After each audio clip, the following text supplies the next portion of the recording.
தனுசு ராசி. தனுசு ராசிக்கு வந்து பார்த்திங்கன்னா உங்களது ராசி அதிபதி குரு 8ல் இருக்காருங்க. ஸோ கொஞ்சம் மன உளைச்சல் ஸ்ட்ரெஸ்ஸஸ் கண்டிப்பாக இருக்கும். ஏன்னா அது வந்து குரு சாரத்திலே போகும்போது நிலபுலன்கள் தாயாரோட உடலும் சம்மந்தமான விஷயங்களை கொஞ்சம் கவனமாக பார்த்துக்கணும். அதுக்கப்புறம் பார்த்திங்கன்னா வண்டி வாகனங்கள் ஓட்டும் போதும் கொஞ்சம் கேர்ஃபுல்லாக பார்த்துக்கிறது ரொம்ப ரொம்ப நல்லது. அதுக்கப்புறம் 2, 3ஆம் அதிபதியான சனி உங்களுக்கு வந்து வக்கரமாக நாளில் இருக்கும்போது பிடிவாதங்கள் இருக்கும். குடும்பத்தில் இருக்கிற டிக்கெட்டுகளும் கொஞ்சம் சின்ன சின்ன பிடிவாதங்கள் ஒரு ஸ்ட்ரெஸ்ஸஸ் பண்ணோம். அது மட்டும் அது குருடைய சாரத்திலே இருக்கும்போது கொஞ்சம் நம்ம வந்து கொஞ்சம் காமாக ஸ்லோவாக தான் ஹேண்டில் பண்ணி ஆகணும். அதனால் கொஞ்சம் கவனமாக பார்த்துக்கோங்க. அதுக்கப்புறம் பார்க்கும்போது உங்களுக்கு 4ஆம் அதிபதி 8ல் இருக்கும்போது தாயாரோட உடல்நலம் சம்மந்தமான விஷயங்கள், நிலபுலன்கள் விற்பனை சம்மந்தமான விஷயம் கொஞ்சம் கேர்ஃபுல்லாக இருந்துக்கிறது ரொம்ப ரொம்ப நல்லது. ஏன்னா 8ங்கும்போது 4, 8ங்கும்போது ஒரு மன உளைச்சலை கண்டிப்பாக கொடுத்துரும். 5ஆம் அதிபதியான செவ்வாய் 12ல் இருக்கும்போது பூர்வீகம், குழந்தைகள் சம்மந்தமான விஷயங்களில் கொஞ்சம் அலைச்சல்கள், கொஞ்சம் வந்து செலவுகள் வர மாதிரி ஃபீலிங் கண்டிப்பாக கொடுக்குங்க.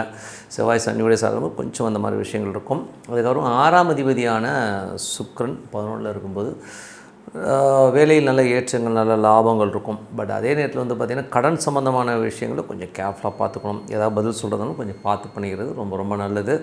அதுக்கப்புறம் பார்க்கும்போது உங்களது 7ஆம் அதிபதியான புதன் புதன் வந்து பார்த்திங்கன்னா 12ல் இருக்கும்போது கொஞ்சம்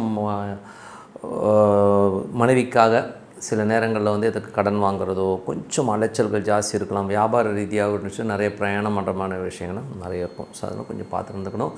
அதுக்கப்புறம் பார்க்கும்போது உங்களுக்கு 8ஆம் அதிபதியான சந்திரன் வந்து பார்த்திங்கன்னா வேலை விஷயங்கள் வந்து திங்கள் செவ்வாய் சின்ன மன உளைச்சல் இருந்தாலும் அதுக்கப்புறம் எல்லாமே சரியாகி போகிறதுக்கான வாய்ப்புலாம் ரொம்ப நல்லாயிருக்கு.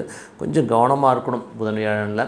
அதுக்கப்புறம் பார்க்கும்போது உங்களது 9ஆம் அதிபதியான சூரியன் 9ஆம் அதிபதி சூரியன் வந்து 11ல் இருக்கும்போது தந்தை சார்ந்த உறவுகளால் சின்ன மனக்கலக்கங்கள்னால் லாபங்களுக்கு எந்த குறையும் இருக்காது. வெளிநாட்டில் இருக்கவங்களுக்கு வந்து நல்ல வருமானங்கள் இருக்கும். பட் வந்து மனசில் அந்த சூரியன் நீச்சலும் போது அந்த மனக்கலக்கங்களையும் ஒரு ஸ்ட்ரெஸ்ஸையும் கண்டிப்பாக ஏற்படுத்தும்.